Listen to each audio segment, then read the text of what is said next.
Welcome to And Roses. I'm Jordan, and I'm here today with Rhys Langston, who is an LA-based musician and multidisciplinary artist who just came out with his 19th project, 19 of them, Polyglot on Chloroform. It's in collaboration with New York producer Steel Tipped Dove. Rhys releases music under his own independent label Black Market Poetry, and today we're hoping to cover a ton of topics like the weirdness of self-promotion in the ever-shifting social media age, what artistic success means when you're still working 2 day jobs, and a lot more. Rhys, how are you doing today? I'm well. Pretty much trying to do all of those things that you gloriously introduced. Mostly just worked today and prepared for this. Feeling good, yeah. We've got some heavy subjects to discuss. They're not all heavy. But before we get into anything, I did want to ask you, what is something that has been inspiring you lately? Inspiring me lately? It's actually funny because I've been scrambled and haven't quite been inspired. I think something that has been inspiring has probably just been looking at old notes I took, whether that's things I was studying or like notes to myself, like a reminder. It's a little bit egotistical or egoistic, but yeah, I was looking at some notes I was taking on a book like a year and a half ago, and I was just like, oh, I can do that again. I can sit down and focus and take time to really reflect. And that was like a motivation, inspiring thing where I was like, oh, I've done this before. I might be out of whack right now. I can do it again. Yeah, little reminders like that are pretty inspiring. As we talk, you're about to release this new project, and by the time this comes out, it will of course be out. Is putting out a project like this, is this kind of just like routine for you, or 19 projects in, is it still like exciting? I'm actually at a crossroads right now with that. So it's exciting because it's the first project of its kind in the sense that it's going to be the first project on vinyl. And so that's really exciting. Cool. However, it's also the project that I've had like the least content for, which is definitely, some would say in this era, that's like a death sentence to have very minimal content and just want to put something out. So it's interesting for those two reasons, something to get excited about.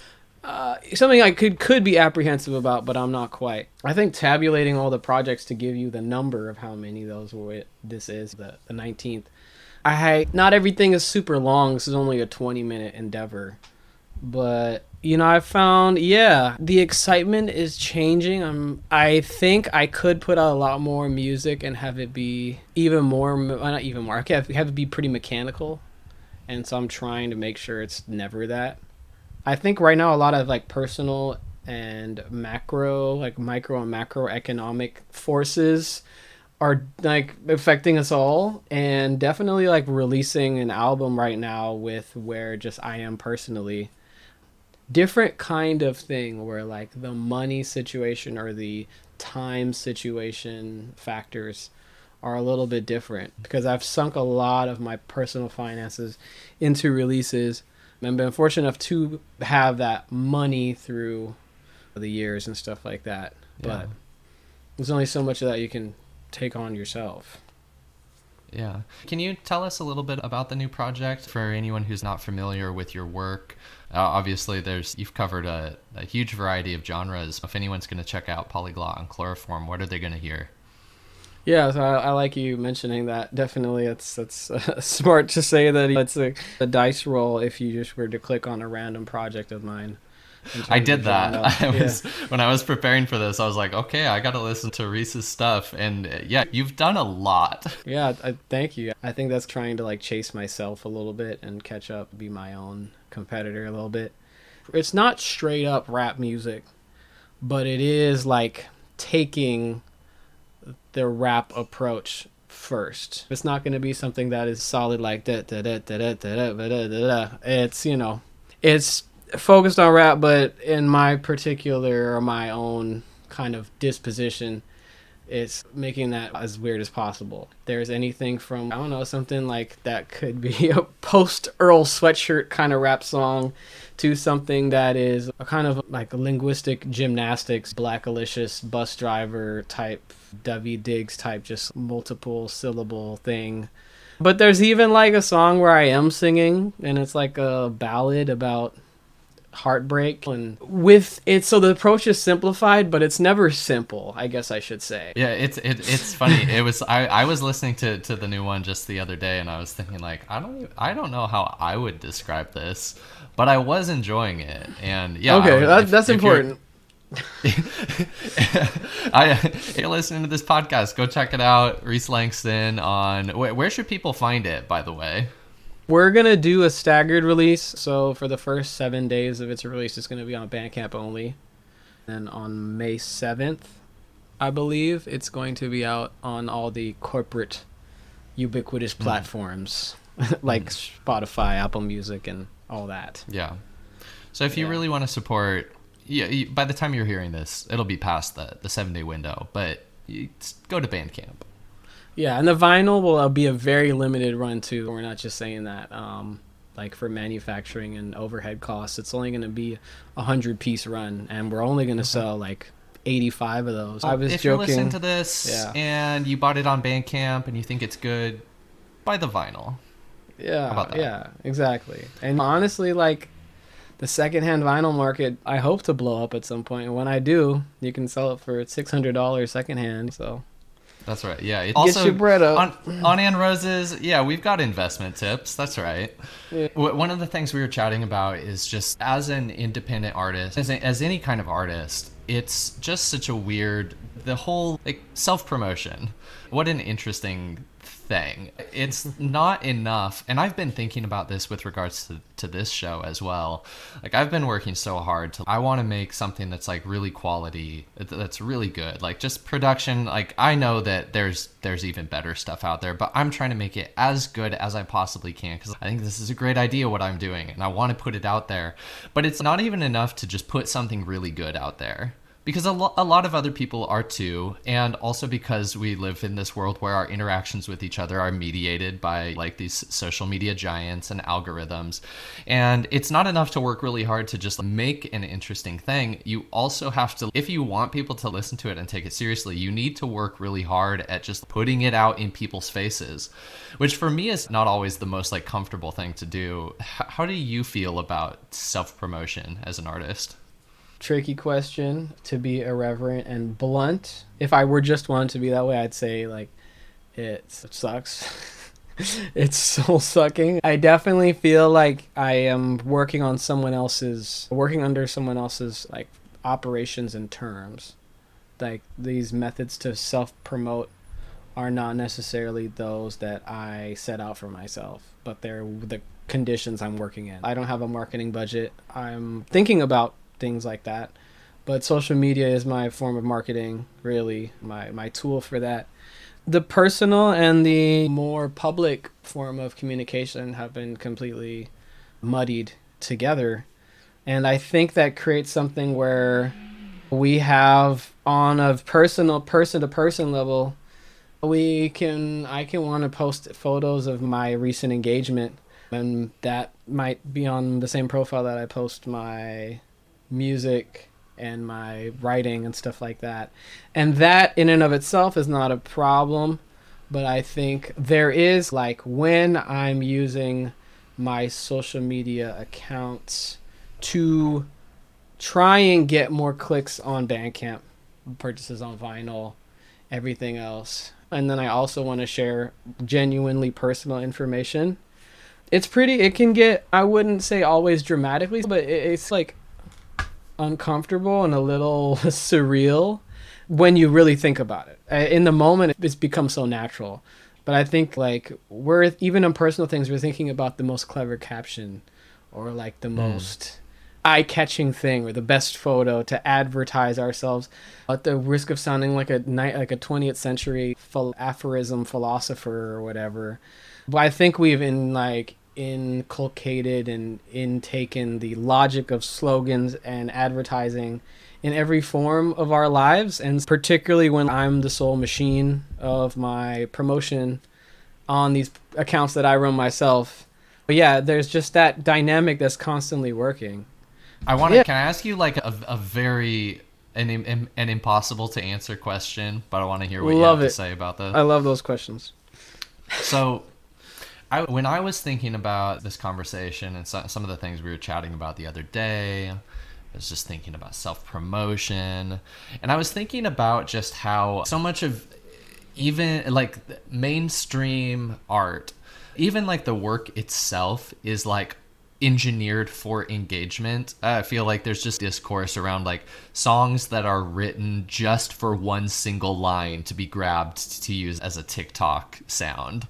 And I was just thinking about the ways in which like TikTok and social media has just created this new landscape where people are just like trying to make something so fake, engineer it for engagement. Then last night I was reading this Eve Babbitt's book, LA Woman, and there's this bit where it's just like this character who is coming of age, and they're part of a ballet troupe, and there's some sort of dispute on the troupe with the boss, and the person wants to do it one way that they think will be like more organic. And there's this line from the guy who's the boss, and he's, no, we're going to do it this way. Art is artificial. And this is somebody writing in the, I think it was like, she wrote this in the 80s, portraying something based on somebody she knew's experiences back in the early 20th century. And this idea like art is artificial, so that's not even necessarily a new thing. And so I guess what I wanted to ask you, and this is, yes, it's very out there, but you make art because we want it to be heard. I think on some level there's a degree of self-expression, but there's also a degree of connection. I guess what I'm wondering is, do you think that people, when they're, looking for art and artistic things to consume, are people more interested in finding something organic, or do people want artificial? I think there is a way to answer that. People do want something that is underground, but they want it to be reified. People don't have time for the actual people who are truly underexposed and unexposed. It might be a simple time issue, like there's just too much stuff out there. It's come up in two things I've listened to recently. One with a podcast with Yanis Varoufakis, who is the former finance minister of Greece. He was on a podcast, and I forget where else it came up, but in that podcast I was listening to yesterday, the question came up like, why do you like what you like? Who told you that? And Right. maybe a more fundamental, in just not in terms of art, but everything else, like a political action, a life from the scale of like community engaged, politically active person. Maybe like the meaning of a lot of life and things are finding out what you like and what you want.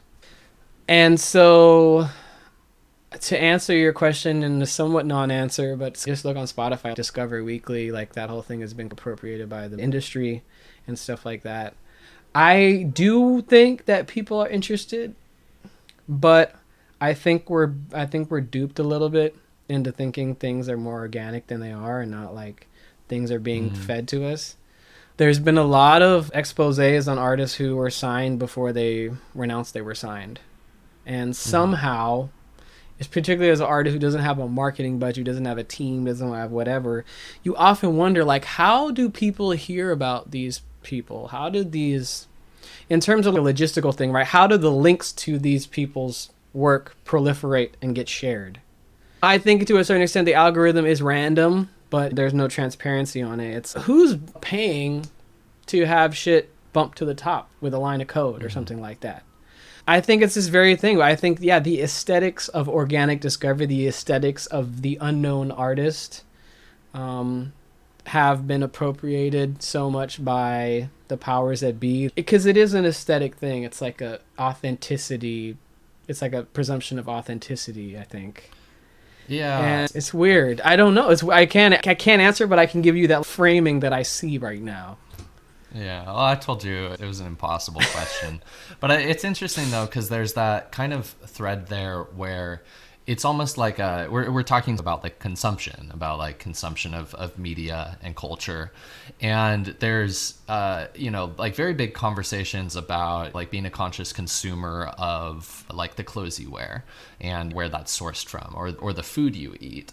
And in those worlds, there's this clear understanding of there are forces that make certain things so much more easily available. Like in places where there's a food desert, it is just cheaper to get calories by getting junk food than it is to get fresh vegetables.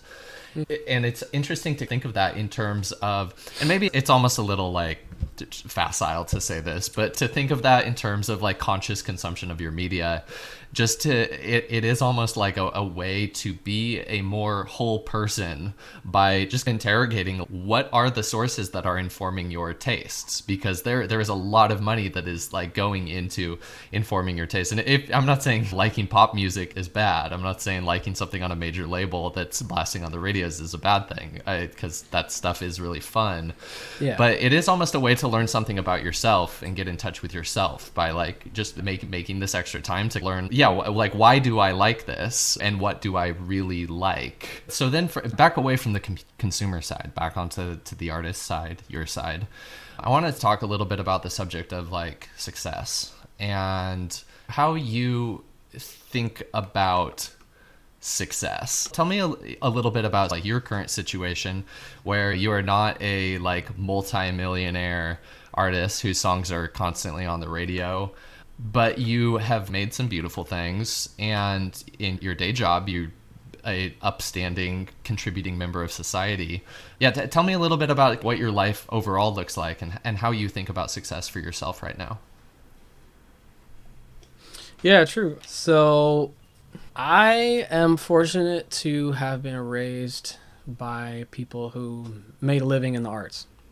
And those people also weren't multimillionaires. They weren't even 100,000aires really at all. And so from an early age, I think it wasn't even told to me explicitly, but there was an idea that like this was a thing that people did as a job, and it was possible because it was just there.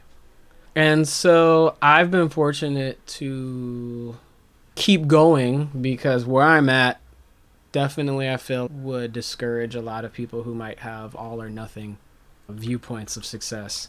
I work two and a half jobs right now in education. I'm a substitute teacher in general education, like instruction in public schools and elementary. And I also am an art teacher with a nonprofit that services public schools in the LA region. I work 6.5 days, because I might not be working 8 hours each day, but I'm doing like working to a certain point with one thing and then doing 2 hours in the evening or 2 hours somewhere else. And that takes up a lot of time. And that also like that time is valuable to create. But those two jobs would offer me flexibility. And with the way I grew up, with the advice I've been fortunate enough to be given, among a lot of bad advice too, I've kept on this way. And I feel like success has been redefined very many times, even within that. In 2022, I felt like I probably had the most success ever in terms of had a few months paying my rent from a commission that aired on national television and had people recognize me in the community. And even when I was substituting, they were like, hey, you're the guy for the Metro ad. And it was also for something that was a public good, I think. But train, I made a composition for the K-Line train, which services like the Crenshaw district, which is one of the areas I grew up in. I came of age in LA. I did a commission for that. Like I also put out a book and an album that year. I played shows in Portland and New York and had a big like showcase in LA that I played that year. And that scaffolding was created all my own. People reached out to me. I followed through. And then I had some like ailments, like some sickness, long COVID, some really bad allergies that flared up. physical kind of problems, as healthy as I normally am. And yeah, to start out 2023, I had this 5-point plan I was going to enact with all that momentum. Because I had no team, that momentum, that visibility, it carried on for a little bit, but definitely evaporated. And I've had to realize like success is little moments. And I think for me, success would be able to be recollecting on those moments, building more. But when I look back on other moments, being like, okay, yeah, I did that. Few regrets as possible. Yeah. And yeah, I think personally, like where I want to go now, what would be the most realistic version of success for me would be to be working less. Definitely. Mm-hmm. And being able to be in more community with people who I look up to, being considered peers by them. That might not have a monetary value on it, but just being like, I can hit up this person who I've been idolizing. I can text Open Mike Eagle now. That's pretty sick. I've been a fan of that dude for forever, and I can text him. That's, yeah, really interesting, especially the way that, you know, the definition is very personal. It's something that I think shifts over time. I guess I think, yeah, in terms of the sort of like conventional definition of making it as an artist, which is you're a full-time artist. You don't need another job. Even if you're not necessarily fabulously wealthy, it's like you get to work on your art full-time. But I was just reading this article. It came out the morning of us recording here, published in The Guardian. The headline is "The Working Class Can't Afford It. The Shocking Truth About the Money Bands Make on Tour." And yeah, this article is just like full of examples about how like even artists who appear to have made it, like millions of streams on Spotify, thousands, tens, hundreds of thousands of followers on social media, but they go on tour and end up actually like in debt or barely breaking even or making in some like a few thousand, well, it's British, so a few thousand pounds. But I guess I think about just, yeah, this dynamic where it's even being a Nepo baby doesn't guarantee that you're going to be able to like, yeah, make a living from art. And I almost wonder like building this show where we want to talk about like creativity and the actual like material dimensions of living an artistic life should the advice almost be like, don't try to do that, give up on the dream of pursuing your art. But at the same time, like there are people that do make it work, or even, maybe at least for a short time. Yeah, I'm just curious, like what advice would you share with somebody who's maybe like in high school or just graduating and wants to pursue their art, how they should think about like success and making plans for themselves? Yeah, it's funny because in high school, I was fortunate enough to be the recipient of a few academic scholarships, one of which paid for all my books that I had to get for classes. And all they were asked me for was like to check in with them. And they quickly discovered that I had art practice. I was an artist. And one of the founders of it, the heads of it, he was like, "You're an artist." All of these other people in the program, he was trying to make sure they got internships every summer, which I did, and had a career track that they were building towards. And when he found out I was an artist, even though I was doing internships, he said, "You're an artist. You don't need much. You just need a cheeseburger and a floor to sleep on. And as long as you got something over your head, you should just keep going for it and do the struggle." And so I think that was very helpful to come from outside my family to have that. Mm-hmm. I do think it's a bit outdated in the sense of the struggle romanticized and not like indicative of maybe ways that shit could be better, things could be better. I think at the end of the day, it's really more of a question of, it's hard to tell like starry-eyed teenagers that like, you know, they might just have to do it in obscurity. I think maybe framing it like it might not look the way you think it's gonna look. But I even think being as like pragmatic and educated on the lack of social safety net, the reality of the entertainment industry being like the worst for artists' mental health and all these things, I still keep in my head like the delusion of some liberatory level of success. And I think that's important. I think that's also what separates the art from like any other thing too, is you do work in a sort of your medium beyond what you work in music, art, theater is like delusion, is like dreaming, is like being unrealistic. If you're going to be realistic as an artist, I don't know, it's not really the thing. I think like they're strategic and pragmatic, I guess that's the word. Like you can be pragmatic about stuff, but you also have to get outside of that. And so I think it comes with some maturity. Some people are quicker to adapt to it than others.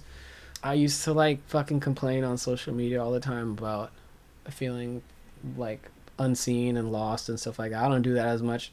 Now I just do it on my close friends on Instagram. It's fine. But yeah, I think to a certain degree it's like change maybe your perspective, at least in the immediate. Know that like it might not hit when it hits, but also like you gotta be delusional. Like it's just part of the job. Like you gotta be an idiot a little bit in other people's eyes. And being a socialist is that too. Like being Slight able utopian. to maintain both the actual pragmatism of what do we need to do on the short term, but also the delusion of we can actually change the world. We actually believe that. It feels like a real delusion sometimes. Nevertheless, it's the North Star to believe that actually positive change is possible. Yeah, maybe that's why like reactionary conservative art is typically really bad. Because they have a deranged idea of like a return to something or some kind of like boundaries on things. And inherently I think creative thinking should be trying to reach those boundaries and test them. And obviously people do that in ways that sometimes punch down. I still don't quite, the whole thing about the age thing being arbitrary, it's still hard for me to like conceive of myself as, and I think really for a lot of people, as someone who has experiences to tell the younger people. Even though I'm a teacher, I interface with them every day. I talk to them every day. But yeah, it's hard to think about that. I don't know what I have to offer. I can look at my CV and be like, oh, that's cool. But I still feel authority, the caution at having authority a little bit on certain things. Yeah. Maybe if I had more money, I would like seed that and I'd be like, you know what? I've done it. All right. It takes this and that. And if you didn't do it, you did it wrong. Yeah, I don't know. Yeah. Yeah. No, I know what you mean. I do know what you mean. As somebody who also does not have the money, but I've got a little bit of delusion. Okay, let's talk a little bit about, I guess this is interesting because you say you don't necessarily feel as though you have much to say, but when we were chatting the other day and we were talking about like political engagement, you had mentioned to me that you see some of the work that you create as a type of praxis, and like something that you are interested in doing is, for instance, you were talking about the like taking like academic concepts that are often like just locked up behind many barriers for a lot of people and trying to play with those while making them more accessible. Yeah, tell me, where does that come from for you? Yeah, how do you see the like political dynamic of the art that you create? Yeah, so I think this project that I'm putting out might be like not the project that would communicate that the best, but I think there's a liberatory potential and oftentimes like a very subversive potential in couching complexity in inviting things. I think that's already done by, if you want to think about the hegemonic forces that can control our lives, it's all subliminal messaging, brainwashing, leading us down to a rabbit hole more of what whoever they is, that's like the typical thing, but whatever they want. And so I think the artist's role for me is to take that potential and appropriate it and manipulate it to my own design. And I mentioned the project not being the best synthesis of it. Maybe the project before with Pioneer 11, which had a lot more melody. But it's like a song on that project, I'll drop the word epistemology, but I'll be like singing it or crooning it. in such a way that it's matter of fact. And while that word might not be liberatory and or people might not grasp onto it, the fact that I'm putting it in someone's ears who might not have heard it might get them to look up something, might get them to think about something. It's the same thing that advertisers do, right? Like they constantly remind us of shit they want us to dig into more. And so I think I work in other mediums. I work in visual art, and the music has the music that I produce, but words are very important to me. And so I think language, especially working in English, which is like the imperial language of the world now, there's a lot of power in that. And now I think like whole different ways of the youth particularly expressing themselves are being colonized and overtaken by the internet collapsing everything. Most of that collapsing being in 30-year-old black American English at the end of the day. People, the new terms now are just like stuff that black people have been saying for decades. And back to the point about self-promotion, I think that a lot of what I'm doing is, it might not be like pointed this way all the time and might not be consciously seen as this all the time, but it's putting things in front of people that they don't expect in ways that they can reach out and grab onto. There's been many like different ways of visualizing it. You know, there's a barometer or whatever where it's like the artist goes 10%, so the people interacting with have to go 90. And that's like a lot of work on the people who do that. And the people who do that are probably like into conceptual art and stuff like that. 50-50 sometimes is cool. I think 50-50 is really hard to get. Oftentimes pop music is 90-10 or 95-5, where it's like there's so much spelled out that the only thing people have to do is take out earplugs or have their ears not be auditorily impaired, basically, to understand what's going on in pop music. But it doesn't stop there. The words also have to be given attention, and the words can be challenging in a way that if the music is inviting enough, it is. Ideally, yeah, I'm trying to brainwash people to think deeper, you know? Like, you might not understand this thing on the first listen, but like, ideally, if I do my job right, or if I do, not my job, if I do, maybe I can say, if I do my job right, or if I really like effectively try and have something catchy, you might listen to a song 30 times and then be like, oh shit, that's what he's referencing. It might lead you to read a whole book. And I wrote that because I released a book with my album Language Arts Unit. I wrote about the whole idea. I brought up two metaphors of the rabbit hole and the iceberg, and those are like two pretty ubiquitous like metaphors, particularly on the internet. The iceberg meme of stuff, the tip of the iceberg and stuff. Sure. And the rabbit hole, things going down. I think that there are ways that like multimedia, instead of like us bemoaning it for being so ADHD, there are ways that it can like scaffold. And that's my educator language, scaffold stuff. Build pathways for people to go up or down something. And that's what I see my art as. It's sometimes hard because I do a lot, and it's very easy to reduce it to particular moments versus the big approach and picture and variation. Yeah. In this collective sociological historical moment that we're all living through right now, genocide in Gaza, deadlocked Congress, conservative Supreme Court, it's an election year. What are for you some of the like issues that have been on your mind and that you're thinking as an artist like about how to engage with? Yeah, I think I'm actually between projects right now, so most of my projects lead with, and maybe not intentionally, but I collect a lot of words and a lot of just random notes. My studying somehow starts to cross-pollinate, if you will, and I'm like in a bit of a new leaf for many reasons. I just finished a good draft, probably it's 80% there, and I made a good version, it's not a draft, of a song about Gaza the ongoing genocide against ethnic cleansing of Palestinians. I say that as an artist who also released a song talking about being proud of being Jewish and black at the same time. Also had a song about repudiating Israeli birthright through rejecting it as a colonial privilege on a project.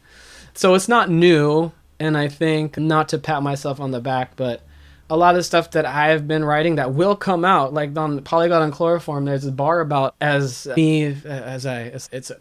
like an image of me exiting a party, right?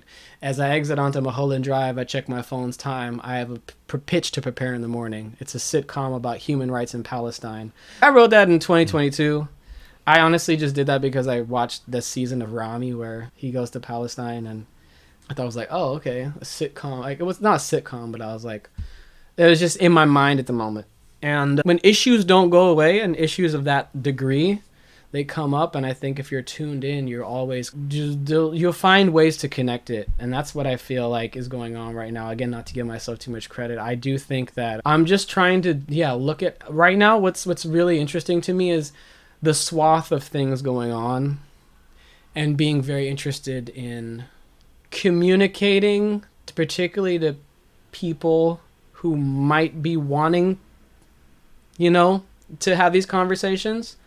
Mm-hmm. The connective, I read this recently, I like this phrase, and it's not an uncommon phrase, the connective tissue between all these issues, that they don't exist in isolation, and in fact that they positive feedback loops of one another. Yeah. Congress being deadlocked is due to a kind of fucking politics is a spectator sport, and they have their particular corporate interests, and they're just want to communicate their version of the sport that they're in. That's how I look at it. But that sport is embroiled in how the world functions. Yeah. And the US, that auditorium and that arena and that theater that is Congress and that is legislatures around the world, they've presided over and created a lot of these systems. And I think that there's interesting things where as someone who practices art, right, there's soft power that all these things, that all these entities utilize to influence, inform, and even manufacture consent about things, to go to Noam Chomsky a little bit. But to have these conversations come into the picture in 2023, 2024 about like really finally interrogating how the architecture of our society, the physical architecture, is being produced. To be able to have engaged with that artistically, creatively, like almost 9 years ago now, I think that is really powerful, and something that I've definitely had. I think maybe in the last, probably since Israel's campaign in Gaza started, their ethnic cleansing turned genocide resumed in full force, in different force, in totalizing force in Gaza. That definitely lit a match, I think, in a lot of people. And it did for me, because I had tapped out, because I had been a little bit tired of being activated by stuff that I felt was like negative and wrong, and I was trying to be more delusional and invoke my more radical imagination, but I just couldn't, like, I was like, what even is the possibility outside of this? Not that despairing, just I'm not even going to think about that, so I'm just going to check out. I have the privilege to do that. As much as I might be struggling, I do have the privilege to check out when I want to. Of certain things, I should say. Most of a lot of things that are going on in the global south, I can check out of. And yeah, I went over a little bit, because I know you're trying to move on, but I felt like, yeah, it's been this reignition, and I realized just like how important it's been for me to really try and connect the dots. And I think it's interesting how being aware of how to remain in touch, because a lot of people just turn on CNN and MSNBC and think they're getting abreast of things, but it's the yearbook high school drama version of things, instead of really diving into things and seriously questioning sources and getting not alternative facts, but certainly sources that might be obfuscated for a reason. Yeah, well, and especially with as we're recording, it was just announced that Biden signed the bill requiring like TikTok to divest its owners and sell itself. And one of the big reasons for that talking heads and conservatives are talking about is because look at all this content about what's going on in Palestine. But I do also, I really want to, just shout out, like, as we're recording this, the thing that's happening this week is this real upsurge of like student organizing that's taking place on campuses across the country. And I think, this really has been in general this a moment for I think a lot of people of the kind of like, wake up caring about things that we felt like we had been too fatigued to care about. And I remember it was like Biden speaking about what was going on in Gaza and saying last year at some point, I think in October, he was like, I don't think people are there's gonna even, I think that maybe this was like a private quote that was quoted somewhere, is I don't think people are gonna care about this by November. But here we are recording at the end of April, and it's happening. It's still happening, and people are carrying the torch because there is injustice in the world. And for all of the organizers who are involved with this on campuses across the country, for all of the like YDSA organizers that are involved in like helping to connect this national movement, as well as of course like the other organizations like PYM, SJP, Jewish Voice for Peace, it's incredible work that y'all are doing, and it's work that I think the pairing of Rhys, how you're talking about this work of articulating things a little bit and trying to spark some curiosity, and that also with this just actually people turning out on the streets and like bonking officers with giant empty water bottles, it actually is a moment of, despite like the unfolding horrors, it's a moment where you can see resistance. I think my concern is we've seen moments, especially like in 2020 as well, where there was moments of like widespread resistance that due to a lack of organization and institutional support ended up fizzling out. Nevertheless, I don't know, we move. There's the sun has not set yet on the hope of humanity. Rhys, we were talking earlier about this dichotomy of being a delusional person versus being a pragmatic person, and how you have to be both. When you think about everything going on in the world, do you feel like you need to be both pessimistic and optimistic? How do you think about the world in those terms? I try and think about the world, because I do. I think I'm often like, it's funny because I'm like I have negative thoughts, intrusive thoughts a lot, just about personal stuff. And so it can be really hard. That's something that I've worked on in my personal mental health, like interrogating that and realizing, I'm caught in a loop. I've been recently framing myself as skeptical. And I think that's been more useful than optimistic or pessimistic in terms of, if I'm skeptical, it might be that I'm pessimistic about, or like I have a negative view of something, or like things don't feel, it's more like, more than I'm negative about something, things don't feel right. And I'm going to figure out why that is. And I think that is inherently a little bit more optimistic, but also I think pragmatic, where it's, okay, I'm going to diffuse the situation. And again, to disarm and totally throw out the whole facts versus feelings thing. At the end of the day, you can't take emotions out of anything. Like, feelings are facts of life. Feelings dictate things. Probably the reason that most problems in the world exist is because of emotionally dysregulated people in power. And they make, even though their judgments seem like they're coming from a official position, they're probably not fucking mentally well. That's probably why they're in power. Or maybe they can cut off parts of themselves, and that also is a level of mental unwellness that's different than just explosion. So I like to think about it as like skepticism. And